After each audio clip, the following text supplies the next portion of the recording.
pirmas titulas, turime mes užmiršti tas varžybas, nes dabar viskas prasidės iš naujo. Trečiadienį vėl rungtynės ir vėl su Trakais. Aš galvoju, tokios pat atkaklios bus.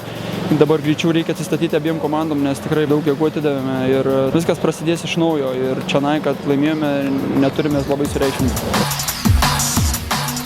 Atmosfera tikrai yra labai gera ir tą, ką mes norėjome laimėti šį trofėjų ir mes jį laimėjome.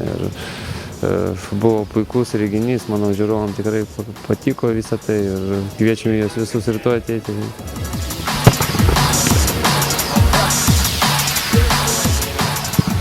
Tikslai išlieka aukščiausi ir niekas nepasikeitė. Mes norime viską laimėti ir stengsimės tai padaryti. O matome naują komandą, šiais metais tikrai nemažai žaidėjų pasikeitė, tad šiek tiek laiko reikia ir mums, kad susižaisti ir suprasti vienas kitą. Bet esame patenkinti pasiruošimo etapu ir žaidėjais, kuriuos įsigijome. Dabar laukime tik tai gero žaidimo. Laukia, aišku, ilgas sezonas komandai, mes turime gana lygią sudėtį ir nematau jokių problemų iškritus vienam ar kitam žaidėjui, kad juos kažkas tai nepakeis, o rungtynės su Trakais tai, jos ypatingos.